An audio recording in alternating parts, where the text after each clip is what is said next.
Muito boa noite, meu irmão, minha irmã, seja muito bem-vindo a mais uma aula de Escola Dominical da Igreja Presbiteriana de Niterói. É com muita alegria que nós recebemos você para juntos estudarmos a Palavra de Deus. E como sempre temos feito, nós separamos um primeiro momento devocional para demonstrar ao nosso Deus toda a nossa gratidão, o nosso louvor, a nossa adoração, porque Ele é digno de ser louvado e adorado, porque nós o amamos, porque Ele nos amou primeiro. E juntos, a uma só voz, nós vamos cantar o hino de número 24 do nosso Inário Novo Cântico, Convite ao Louvor. Juntos, cantemos ao nosso Deus.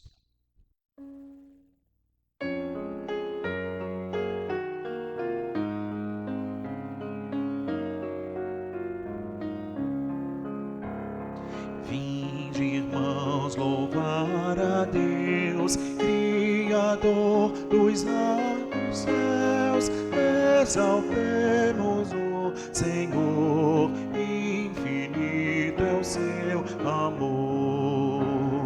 Glória e honra ao grande Rei, alta e santa é sua lei, exaltemos o Senhor, infinito é seu amor. Age com poder real, com grandeza divinal, exaltemos o Senhor, infinito é seu amor.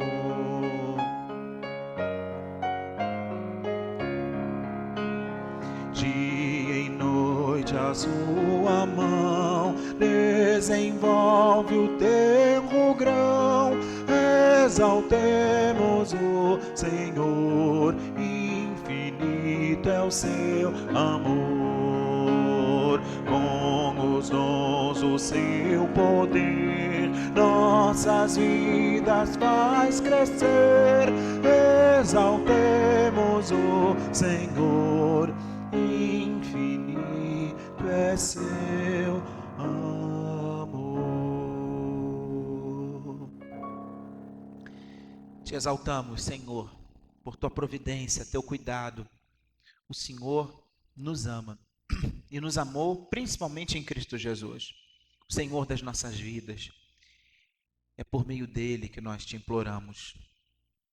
Por favor, ilumina a nossa mente e coração com teu Santo Espírito, para que, ao ler a tua palavra, sejamos edificados, transformados, renovados. Oramos agradecidos em nome de Jesus.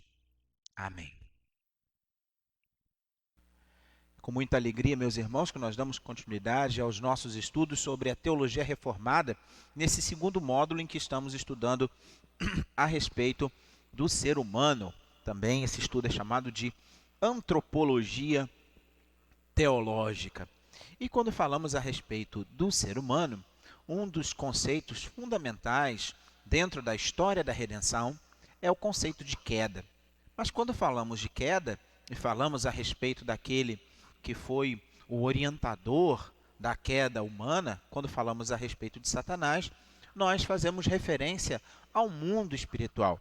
E hoje a nossa aula, o nosso estudo será justamente sobre o mundo espiritual. E eu queria convidar você a abrir a sua Bíblia no livro do Apocalipse, no capítulo 5, para lermos do verso 1 até o verso de número 14.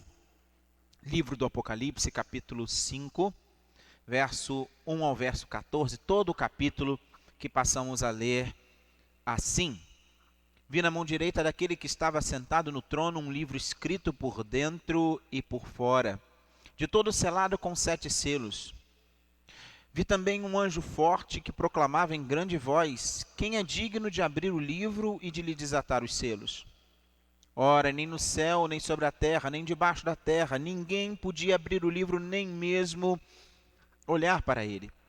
E eu chorava muito, porque ninguém foi achado digno de abrir o livro, nem mesmo de olhar para ele. Todavia um dos anciãos me disse: não chores. Eis que o leão da tribo de Judá, a raiz de Davi, venceu para abrir o livro e os seus 7 selos. Então vi no meio do trono e dos 4 seres viventes, entre os anciãos, de pé um cordeiro como tendo sido morto. Ele tinha 7 chifres, bem como 7 olhos, que são os 7 Espíritos de Deus enviados por toda a terra. Veio, pois, e tomou o livro da mão direita daquele que estava sentado no trono. E quando tomou o livro, os 4 seres viventes e os 24 anciãos prostraram-se diante do Cordeiro, tendo cada um deles uma harpa e taças de ouro cheias de incenso, que são as orações dos santos. E entoavam um novo cântico, dizendo: digno és de tomar o livro e de abrir-lhes os selos, porque foste morto e com teu sangue compraste para Deus os que procedem de toda tribo, língua, povo e nação. E para o nosso Deus os constituíste reino e sacerdotes, e reinarão sobre a terra. Vi e ouvi uma voz de muitos anjos ao redor do trono, dos seres viventes e dos anciãos, cujo número era de milhões e milhares de milhares, proclamando em grande voz: digno é o Cordeiro que foi morto, de receber o poder, e riqueza, e sabedoria, e força, e honra, e glória, e louvor. Então ouvi que toda criatura que há no céu e sobre a terra, debaixo da terra e sobre o mar, e tudo o que neles há, estava dizendo: aquele que está sentado no trono e ao Cordeiro seja o louvor e a honra e a glória e o domínio pelos séculos dos séculos. E os 4 seres viventes respondiam: amém. Também os anciãos prostraram-se e adoraram. Irmãos queridos, nesse texto temos uma visão do Cristo, aquele que esteve morto, mas está vivo. O Cordeiro de Deus, digno de toda honra, glória, louvor e adoração. Interessante que nesse texto temos menção àqueles que são salvos, aos eleitos de Deus, bem como temos participando da cena os anjos. Os anjos, e essa palavra de origem grega significa mensageiro, constitui uma das espécies de seres pessoais que foram criados por Deus. A humanidade é a outra espécie de ser pessoal criado por Deus. A outra espécie são os anjos, à luz do que lemos nas Escrituras.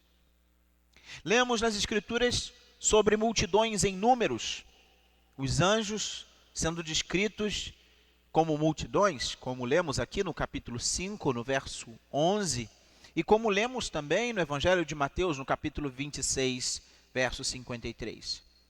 Os anjos são seres morais, são seres inteligentes, não têm corpo, não são comumente visíveis, ainda que possam se manifestar de forma física, como nós lemos em Gênesis capítulo 18, verso 2, no capítulo 19, no verso 22, e também no livro dos Atos dos Apóstolos, no capítulo 12, do verso 7 ao verso 10.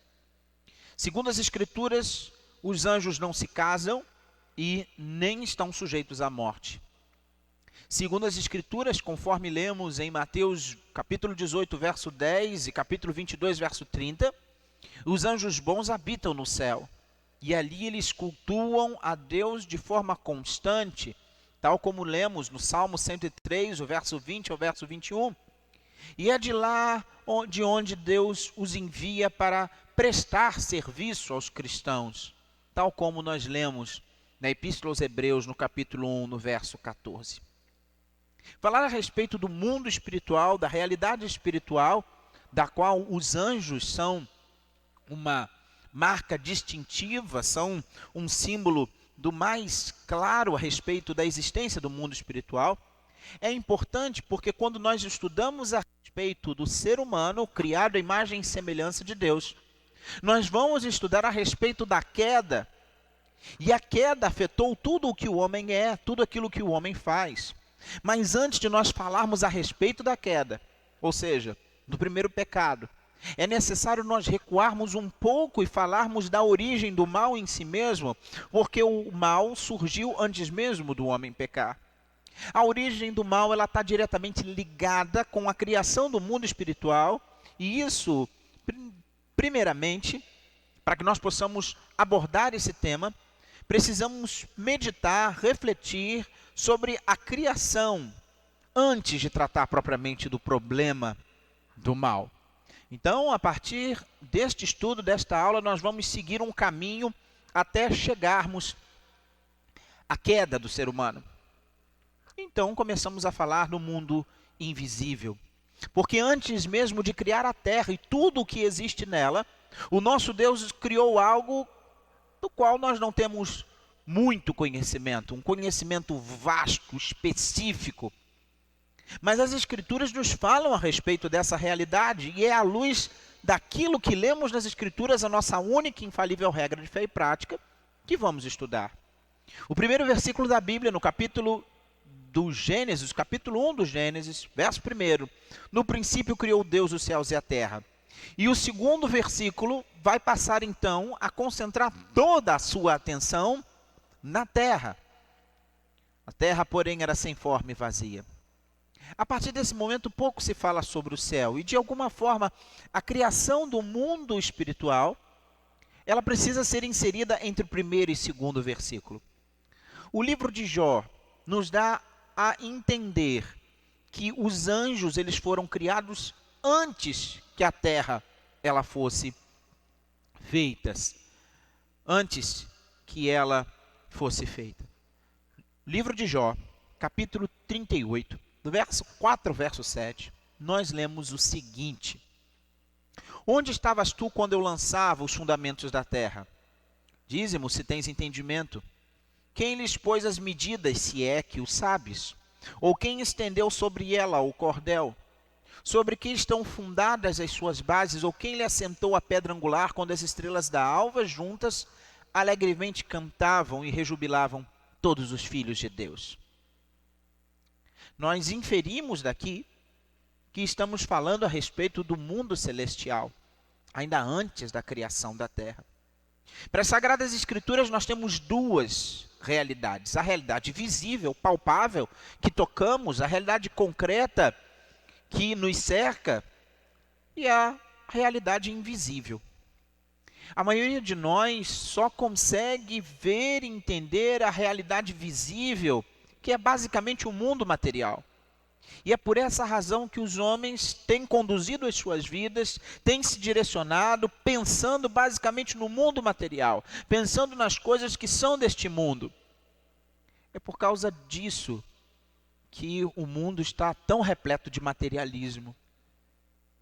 A Bíblia, no entanto, ela vai falar do mundo invisível como sendo maior do que o mundo visível. Aliás, para as Escrituras Sagradas, o mundo dito invisível, ele é o que mais influencia o mundo visível, tanto para o bem quanto para o mal. O mundo invisível, ele não só existe antes do mundo visível, como é importantíssimo, é determinante para tudo o que existe e acontece no mundo que vemos. Existe no mundo invisível uma parte boa e uma parte má. E aqui eu quero deixar destacado que não estamos falando de um dualismo, onde existem duas forças, uma boa e uma má, que competem entre si como se fossem equivalentes e nessa competição elas se equilibrassem. Não, porque à luz das Sagradas Escrituras existe uma única esfera de soberania, que é o reino de Deus. Deus é o único soberano, ele dirige todas as coisas, e esse controle, esse domínio e esse poder não estão em perigo, nunca estiveram, e não existe qualquer possibilidade de haver instabilidade no reino de Deus. Mas é fato que dentro da esfera de soberania, dentro do governo de Deus, existem forças invisíveis que não estão em submissão a Deus, no sentido de que elas estão em rebelião contra Deus, tentando desafiar a Deus, ou pensam que estão desafiando como se pudessem ganhar. Ou bem da verdade fazem isso porque sabem que não tem como ganhar. As Escrituras vão nos mostrar essa esfera que está em rebelião contra Deus, como o domínio do mal, o império das trevas. Mas ainda assim, essa parte má está dentro da esfera da soberania de Deus e só existe por permissão divina. E é por isso que antes de nós começarmos a examinar a queda do ser humano e o ser humano decaído e as consequências do seu primeiro pecado, nós precisamos considerar essas duas forças do mundo invisível, que de forma muito simbólica, muito proeminente, muito destacada nas Escrituras, é representado pelos anjos bons e pelos anjos maus. À luz das Escrituras, os anjos bons são chamados de eleitos. Eles foram dotados de uma capacidade de não serem mais atraídos para o mal. Deus preserva os seus eleitos da queda. A primeira epístola de Timóteo, no capítulo 5, no versículo 21, nos diz o seguinte. 1 Timóteo 5, 21. Conjuro-te perante Deus e Cristo Jesus e os anjos eleitos, que guardes esses conselhos sem prevenção, nada fazendo com parcialidade. Se Deus não agisse dessa forma, não elegesse alguns anjos, para que esses não seguissem Satanás em sua rebelião, sempre haveria a possibilidade de que alguns dos anjos criados por Deus fossem iludidos pelo diabo. Então, até hoje, anjos poderiam abandonar o céu para seguir o dragão. Isso não acontece porque Deus preserva os seus anjos do pecado por um processo semelhante, mas não igual, à eleição dos seres humanos. Segundo as Sagradas Escrituras, e aí eu recorro ao mesmo apóstolo Paulo, na sua epístola aos Efésios, no capítulo 1, aqueles seres humanos que são salvos, que conhecem a Cristo Jesus, são chamados de eleitos.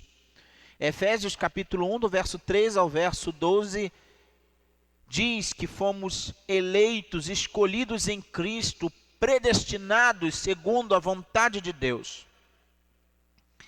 Mas a eleição para o ser humano é uma eleição para salvação, no sentido de sermos resgatados do estado de pecado em que estamos.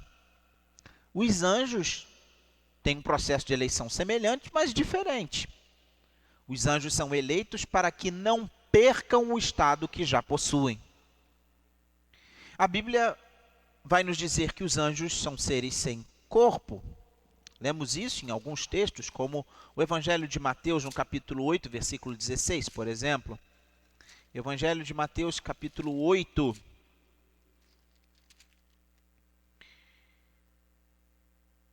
versos 16. Chegada a tarde, trouxeram-lhes muitos endemoniados, e ele meramente com a palavra expeliu os espíritos e curou todos os que estavam doentes. Então, espíritos sendo expelidos de corpos.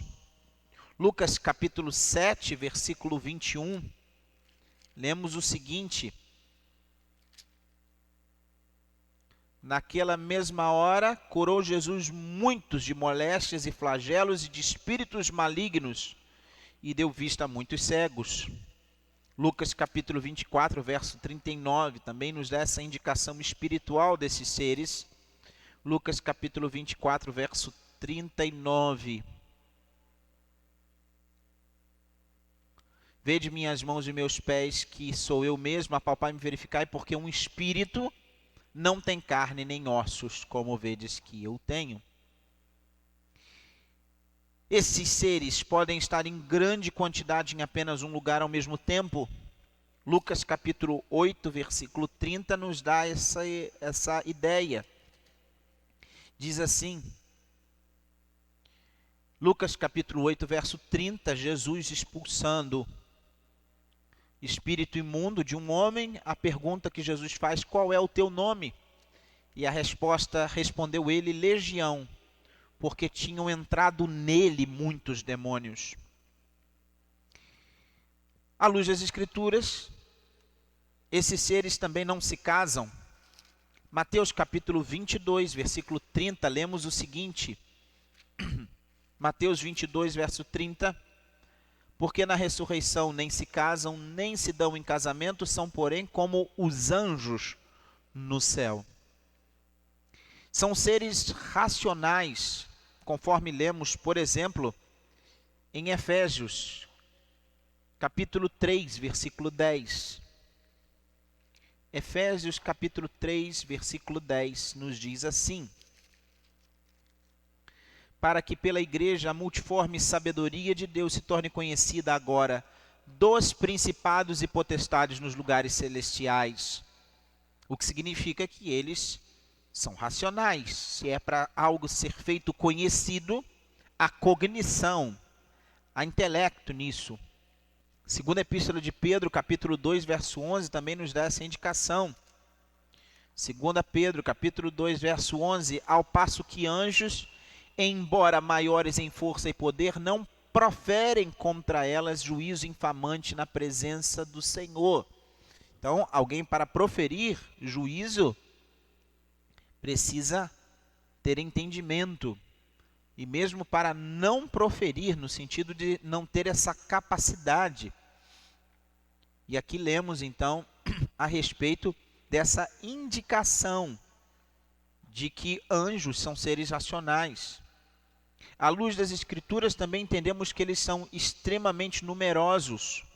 O livro do Deuteronômio, no capítulo 33. Livro do Deuteronômio, no capítulo 33. Lemos assim, no verso 2. O Senhor veio do Sinai e lhes alvoreceu de Seir, resplandeceu dele o monte Parã. E veio das miríades de santos à sua direita, havia para eles o fogo da lei. Temos uma referência aqui às miríades de santos, os anjos, ali protegendo o povo de Israel. Livro dos Salmos, capítulo 68, verso 17. Livro dos Salmos, capítulo não, gente. Salmo não tem capítulo, a gente se refere aos salmos pelo seu número. Fale aqui minha. Livro dos Salmos, o Salmo 68, um erro muito comum. Salmo 68, verso 17. Os carros de Deus são 20.000, sim, milhares de milhares. No meio deles está o Senhor, o Sinai tornou-se em santuário. E aqui uma indicação desses seres espirituais em grande número, atuando junto ao Senhor. Mateus capítulo 26, versículo 53. Evangelho de Mateus capítulo 26, verso 53. E assim Jesus respondendo à ação de Pedro, que sacou da espada golpeando o servo do sumo sacerdote, Jesus disse o seguinte: embainha tua espada, pois todos os que lançam mão da espada, a espada perecerão. Verso 53. Acaso pensas que não posso rogar a meu Pai, e ele me mandaria neste momento mais de 12 legiões de anjos? São numerosos. Assim como são muitíssimo poderosos e inteligentes. Conforme, inclusive, o texto que lemos em 2 Pedro. Mas eles não são oniscientes, não são onipresentes. Esses termos são características, são atributos exclusivos de Deus. Somente Deus é onisciente, somente Deus é onipresente. À luz das Escrituras, nós vemos, inclusive, classificações dos seres angelicais. Lemos sobre os querubins, em Gênesis capítulo 3, verso 24, e 2 Samuel capítulo 22, verso 11, no Salmo 18, verso 10 e no Salmo 80, verso 1, no capítulo 1 do livro do profeta Ezequiel e no Apocalipse capítulo 4. Lemos sobre serafins em Isaías capítulo 6, verso 2 e no verso 6. E também lemos sobre principados, potestades, tronos e domínios em Efésios capítulo 3, verso 10, em Colossenses capítulo 2, verso 10, em Colossenses 1, 16, Efésios 1, 21 e 1 Pedro 3, 22. Apenas 2 anjos recebem nome na Bíblia: Gabriel e Miguel, tal como nós lemos em Daniel 8,16 e 9,21, no Evangelho de Lucas 1,19, no verso 26, na Epístola de Judas, verso 9, e no Apocalipse, capítulo 12, verso 7. Miguel é inclusive chamado de arcanjo, que literalmente significa o principal anjo. Assim, à luz de Apocalipse capítulo 12, verso 7, nós entendemos que ele é o comandante dos exércitos celestiais e que ele já atuava no Antigo Testamento defendendo o povo de Deus de todo o ataque maligno das hostes do mal, das hostes invisíveis do mal, tal como nós lemos no livro do profeta Daniel, no capítulo 10, o verso 13 e o verso 21. Todos esses elementos bíblicos a respeito dos anjos, todas essas informações que lemos a partir desses textos, são capazes de nos dizer que há uma grande diversidade com relação a eles. Mas tudo isso, que são informações esparsas e que elas têm uma quantidade limitada, elas permitem que haja uma grande especulação sobre o mundo invisível e sobre os anjos. Especular é imaginar, ainda que com certo apoio, é pensar sobre isso ou aquilo e emitir opiniões diversas, possibilidades. Mas no estudo bíblico e na teologia, ainda que seja possível fazer especulações, ainda que seja possível pensar e imaginar que pode ou não pode ser assim, especulações não são matéria de fé. Especulações não são o fundamento da nossa ação. Especulações não são matéria de intensa discussão a ponto de nos dividirmos. Por isso, eu gostaria de citar João Calvino, o pai da teologia reformada, que, comentando a epístola de Paulo aos Efésios, afirmou o seguinte: ainda que da diversidade de nomes concluímos que há várias ordens, todavia investigá-los mais minuciosamente, fixar seu número e determinar suas hierarquias, não seria mera curiosidade, e sim também temeridade ímpia e perigosa. Por isso, nesse estudo de hoje, nós ficamos com o que as Escrituras nos ensinam. E aquilo que nos foi revelado, recebemos e cremos. Mas aquilo que não nos foi revelado, aquilo que não nos foi dado, não será alvo da nossa especulação, não será alvo da nossa imaginação. Porque entendemos que, à luz das Sagradas Escrituras, temos poucos elementos a respeito desse assunto. Mas há algumas coisas que são certas para nós, como, por exemplo, o fato de que eles têm muitas funções, entre elas a de louvar a Deus. Nós lemos isso a partir do livro de Jó, capítulo 38, verso 7, Isaías, capítulo 6, verso 3, o Salmo 103, verso 20, o Salmo 148, verso 2, e o próprio livro do Apocalipse, no capítulo 5, que nós lemos no início desse estudo. Talvez, inclusive, à luz desses textos, a principal função seja louvar a Deus. Mas é certo também que os anjos se empenham a fim de ajudar os crentes e se alegram grandemente quando um pecador se converte, como nós lemos no Evangelho de Lucas, no capítulo 15, no versículo 10. Os anjos eleitos, os anjos bons, aqueles que são os anjos que servem a Deus, conforme nós lemos em Lucas capítulo 15, verso 10, eu vos afirmo que, de igual modo, há júbilo diante dos anjos de Deus por um pecador que se arrepende.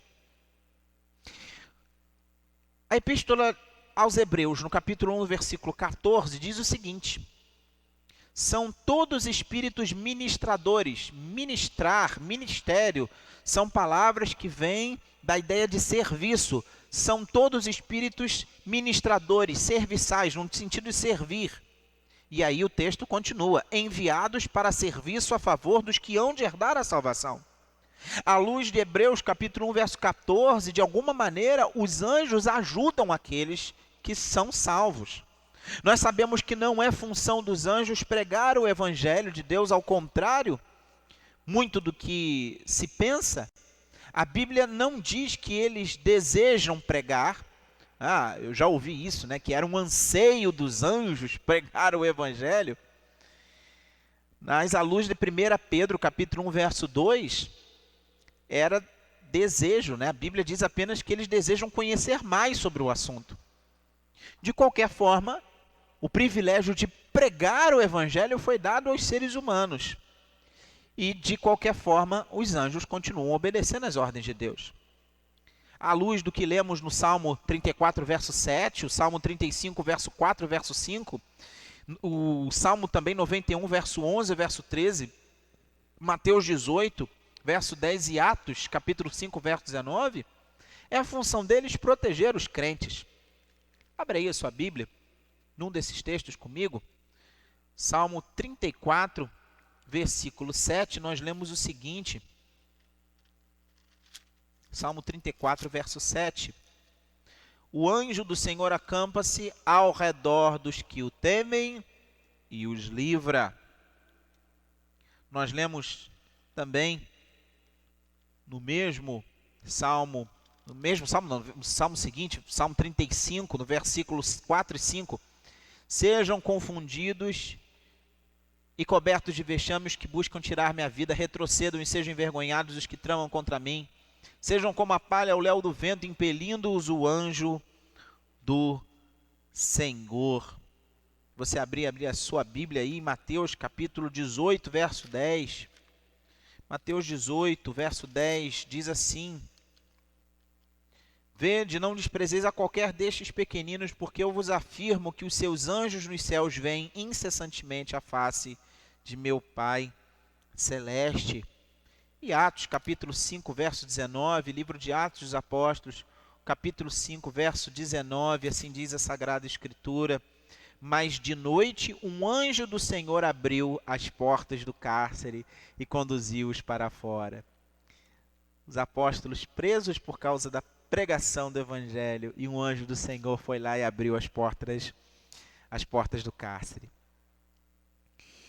Nós lemos também, 1 Reis, capítulo 19, do verso 5 ao verso 7, que Deus providenciou alimento, né? Ele deu provisão física para Elias por intermédio de anjos. Atos capítulo 27, verso 23 a 25, nós lemos Paulo sendo encorajado nas suas jornadas por anjos. Lemos também que foi um anjo quem libertou Pedro da prisão, como acabamos de ler aqui em Atos 5,19. E foi também um anjo que direcionou Pedro a se encontrar com Cornélio, conforme lemos em Atos capítulo 8, verso 26. Uma tarefa muito particular, muito característica que a Bíblia parece atribuir aos anjos é a função de encaminhar os crentes mortos para o céu, tal como nós lemos em Lucas capítulo 16, verso 22.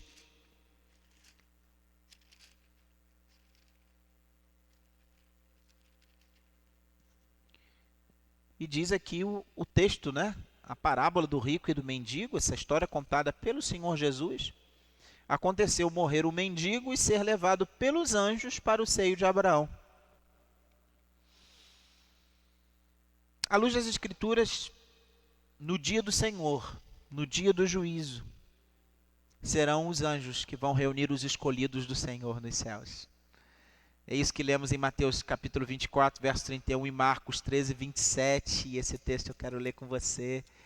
Nossa esperança, Mateus capítulo 24, verso 31, nós lemos o seguinte: E ele enviará os seus anjos com grande clangor de trombeta, os quais reunirão os seus escolhidos dos quatro ventos de uma outra extremidade dos céus. Eles também se envolvem nas atividades julgadoras de Deus, como executores da justiça de Deus. Veja que, à luz de Gênesis capítulo 19, verso 12 e verso 13, foram os anjos que anunciaram a destruição de Sodoma e Gomorra. Em Atos capítulo 12, verso 23, um anjo feriu o rei Agripa por causa da blasfêmia cometida por aquele rei. Mateus capítulo 13, verso 39 a 42, nos mostram os anjos recolhendo os ímpios para serem os ímpios levados ao inferno. Atos capítulo 16, verso 2 a 17, a função deles em derramar os juízos de Deus sobre a terra. E ainda, é a voz do arcanjo que vai anunciar o dia da vinda de Jesus, conforme lemos em 1 Tessalonicenses capítulo 4:16. Então a gente percebe à luz desses textos que os anjos possuem muitas funções, que eles são importantes na consumação dos propósitos de Deus para esse mundo, e embora nós não possamos vê-los de uma forma comum, e nós nem precisamos disso, tá? E é importante perceber que o justo vive pela fé, nós podemos ter a certeza que eles estão sempre próximos e agem em favor segundo as ordens de Deus. E a invisibilidade dos anjos deve ser encarado como algo estratégico, como algo pensado, porque não é o objetivo dos seres celestiais chamarem atenção para si mesmo, mas trabalhar silenciosamente. Porque os anjos não devem receber nenhum louvor por parte dos homens. Perceba que quando o apóstolo João, lá no capítulo 1 do Apocalipse, ele recebe a revelação da mão de um anjo, no final de tudo ele teve uma atitude de reverência para com aquele anjo. Apocalipse capítulo 22, versículo 8, registra o seguinte: eu, João, sou quem ouviu e viu estas coisas, e quando as ouvi e vi, prostrei-me ante os pés do anjo que me mostrou essas coisas para adorá-lo. A reação do anjo então foi imediata. Ele me disse: vê, não faças isso, eu sou conservo teu, dos teus irmãos, os profetas, e dos que guardam as palavras desse livro. Adora a Deus. Somente Deus deve ser adorado, somente Deus deve ser reverenciado.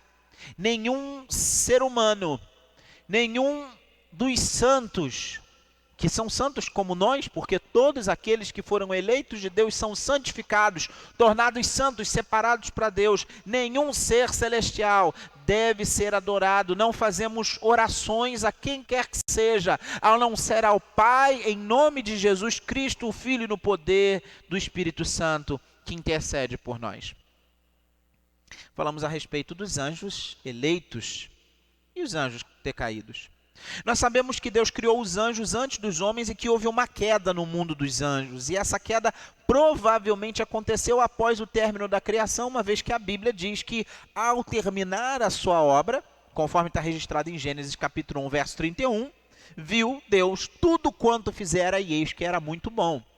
Então, ainda que a criação do mundo invisível tenha sido entre o primeiro e segundo versículo da Bíblia, conforme já mencionamos nesse estudo, seria insensato imaginarmos que a queda teria acontecido antes do término da criação, por um motivo muito simples. Deus, depois de ter criado todas as coisas, as visíveis e as invisíveis, ele afirma que tudo aquilo que ele criou era muito bom.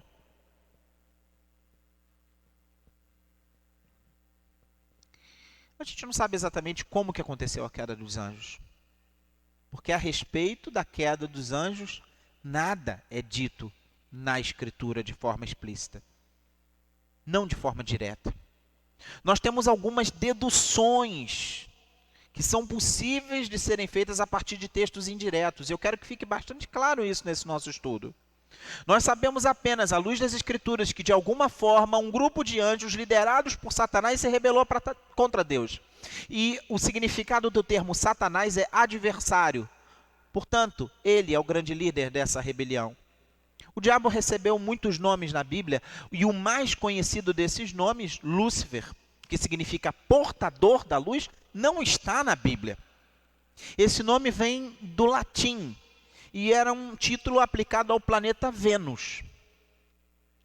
O motivo desse nome ser associado a Satanás é porque as versões latinas, as versões em latim da Bíblia, deram esse nome ao título Estrela da Manhã, que aparece no texto de Isaías, capítulo 14, verso 12.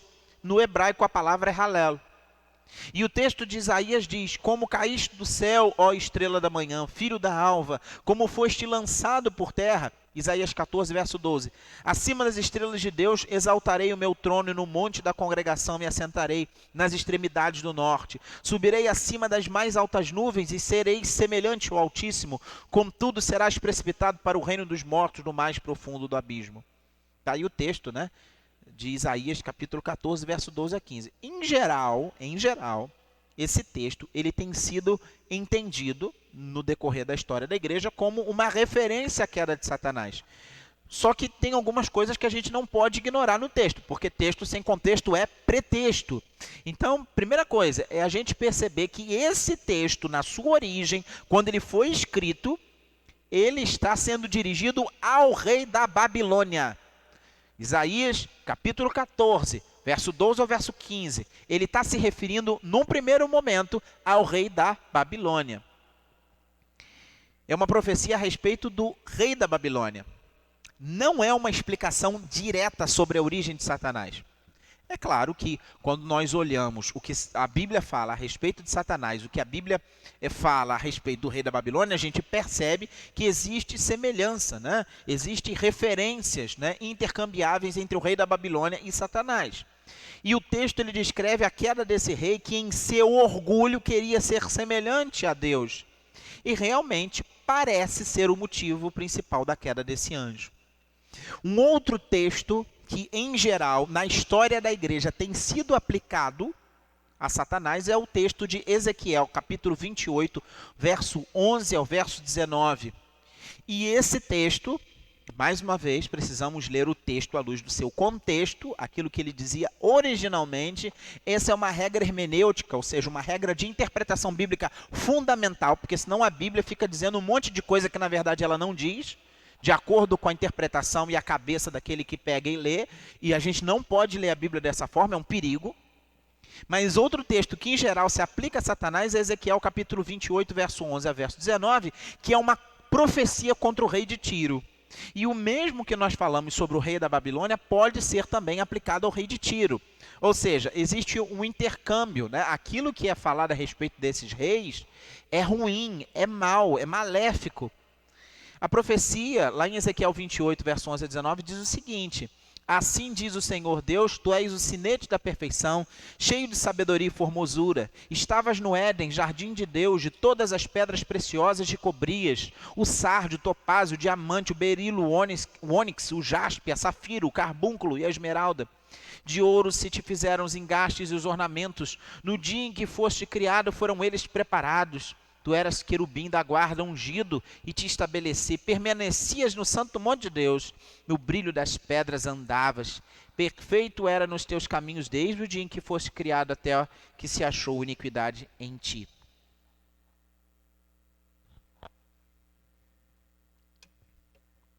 Algumas das expressões desse texto são interessantes.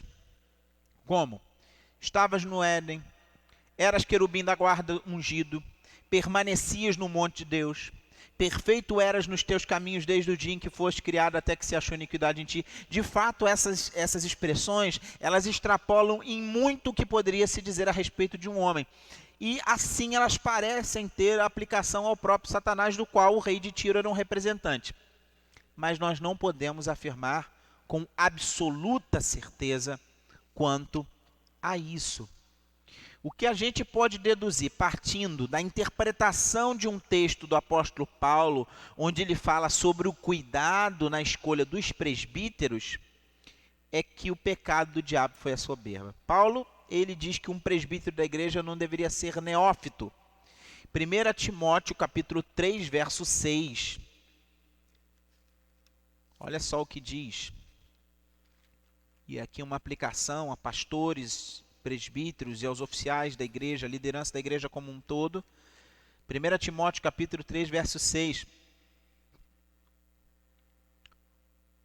O bispo, o presbítero, verso 6, não seja neófito, ou seja, novo convertido, né, alguém que ainda não recebeu a devida instrução, que ainda não se aprofundou, para não suceder que se ensoberbeça e incorra na condenação do diabo.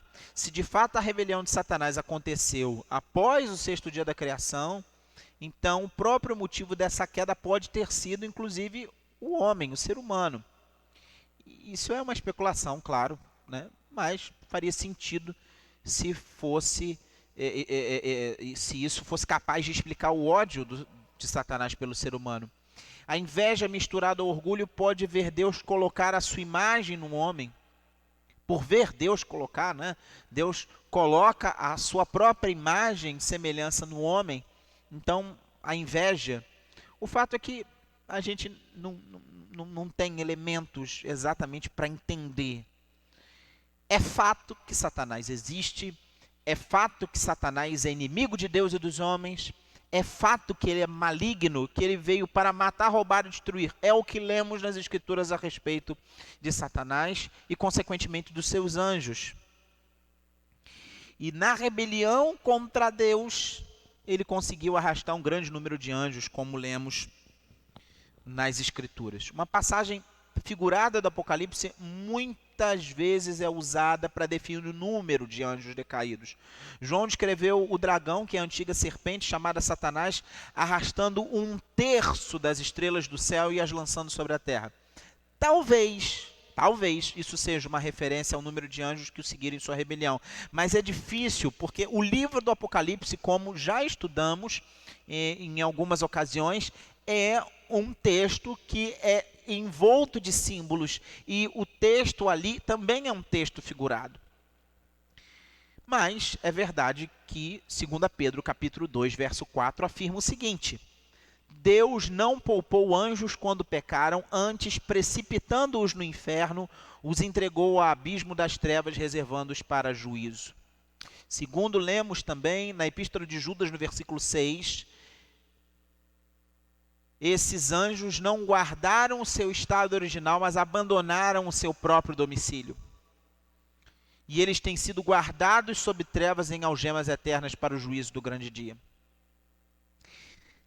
Esses dois textos, o texto de 2 Pedro capítulo 2, verso 4, e o texto de Judas, verso 6, parecem indicar que os espíritos malignos, de alguma forma, não estavam satisfeitos com o seu estado antes da queda. Uma mistura de soberba, orgulho, descontentamento, portanto, deve ter sido a causa da rebelião e queda.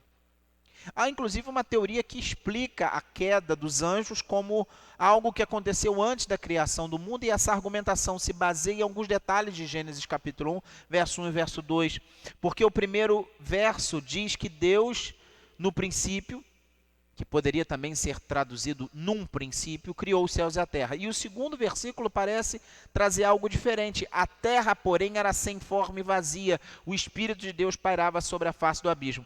E aí há aqueles que perguntam assim, Deus teria criado uma terra sem forma vazia, um abismo, o que sugere ali um estado de caos? Então há aqueles que especulam que esse estado caótico teria sido o resultado de uma queda antes da queda de Adão. Uma queda causada por Satanás. E assim os espíritos malignos de hoje seriam, na verdade, as almas daquelas criaturas criadas e destruídas antes de Adão. A única coisa que essa teoria traz de interessante seria aí talvez uma explicação para as descobertas geológicas modernas, né, que poderiam se referir a esse mundo. Mas isso é muita especulação e não vale ficar a pena tentar detalhar aqui, né? O que se pode dizer é que a especulação é apenas especulação. O que nós, a partir do estudo de hoje, temos de concreto, então?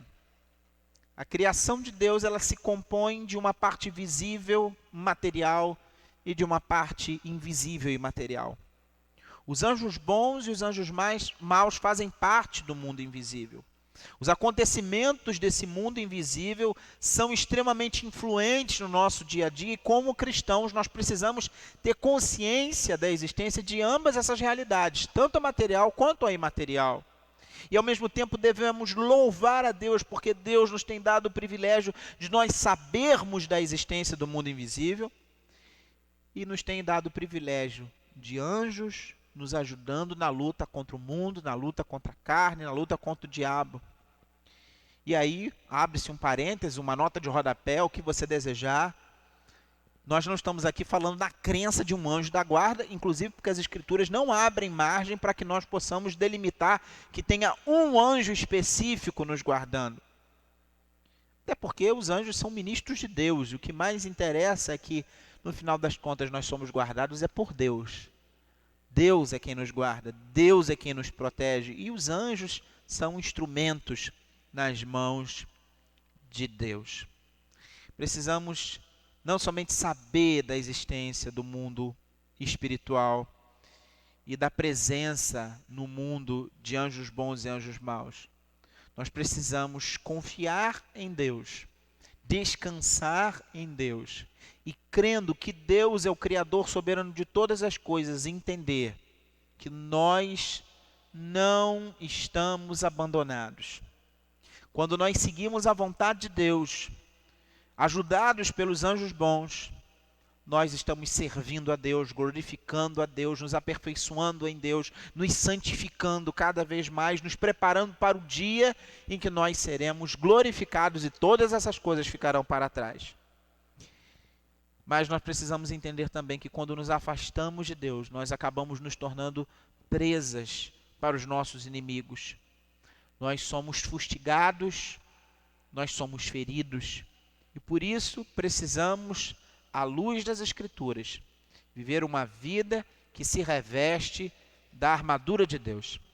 Por isso, eu quero concluir esse nosso estudo, lendo a Epístola de Paulo aos Efésios, no capítulo 6, na qual somos direcionados a agir da seguinte forma.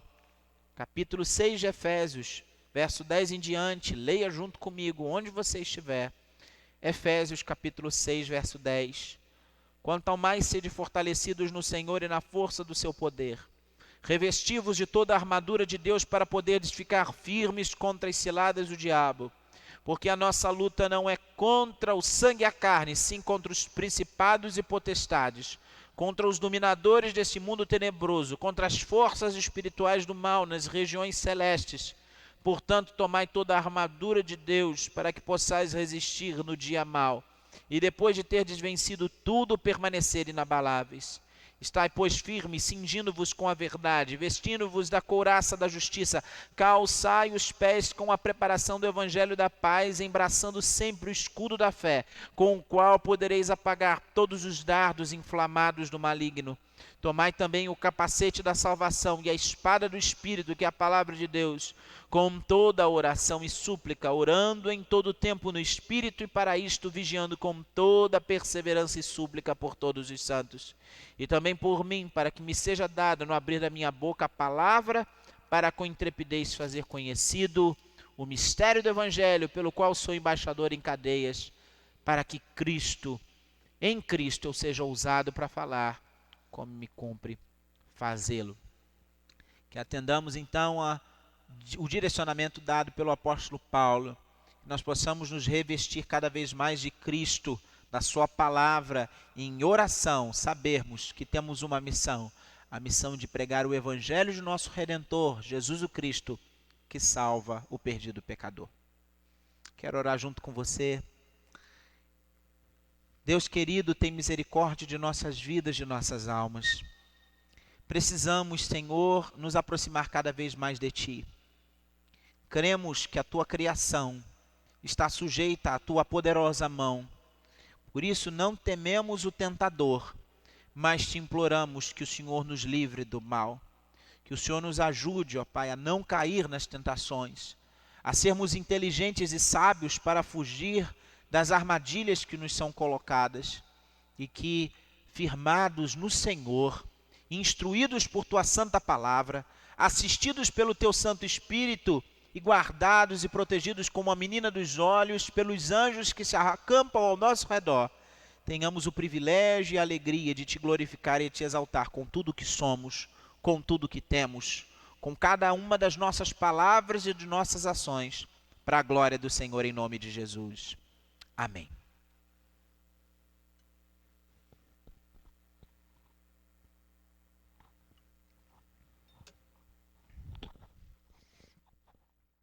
Alimentados pela Sagrada Escritura, pela Palavra de Deus, eu quero convidar você a cantar junto comigo o hino de número 145, porque em Cristo sempre temos refúgio.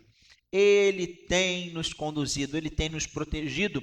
Sabemos que os anjos de Deus estão ao nosso redor para nos auxiliar, são ministros de Deus a nosso favor. Por isso, querido irmão, querida irmã, convido você a cantar essa música com todo o coração em louvor a Deus, demonstrando juntos a nossa fé, a nossa certeza. a nossa confiança em Deus. Confiança que, inclusive, nos faz consagrar a Deus os nossos dízimos e ofertas, porque Deus tem sido bondoso e providente. A Igreja Presbiteriana de Niterói, confiando no Senhor, tem continuado a sua marcha, continuado o seu serviço, e estamos certos de que Ele há de continuar abundantemente nos abençoando, multiplicando bênçãos sem medida na vida desta igreja e de cada um dos seus membros. Assim, queridos, não se sintam constrangidos, vocês que nos visitam, que este momento seja um momento de alegria e de coração grato, cada um de nós consagrando a Deus os nossos dízimos e as nossas ofertas também.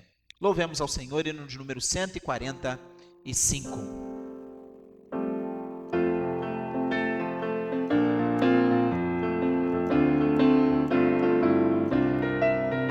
Seguro estou, não tenho temor do mal, sim, guardado pela fé em meu Jesus. Não posso duvidar desse amor leal, Ele em seu caminho sempre me conduz. Não me deixará, mas me abrigará do pecado, me vem livrar.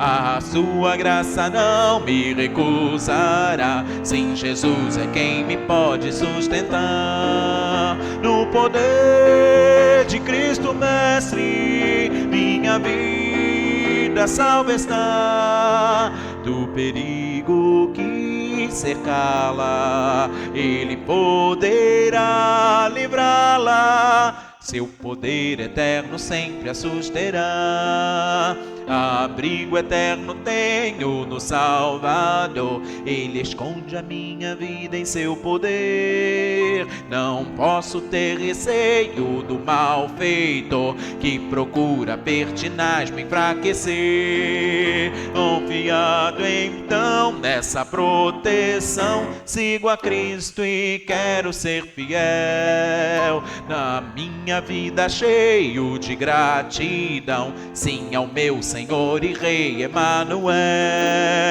No poder de Cristo Mestre, minha vida salva está do perigo que cercá-la, Ele poderá livrá-la. Seu poder eterno sempre a susterá.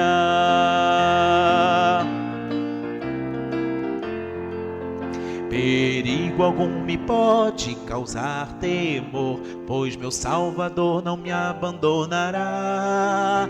Com sua proteção e com seu amor, dirigindo minha vida Ele estará. Nunca o deixarei, mas fiel serei, sempre firme, cheio de fervor. Estando bem firmado em Jesus meu Rei, sigo avante confiando em seu amor. No poder de Cristo Mestre, minha vida salva está do perigo que cercá-la, Ele poderá livrá-la.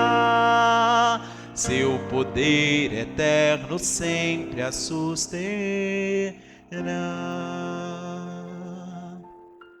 Receber a bênção, queridos.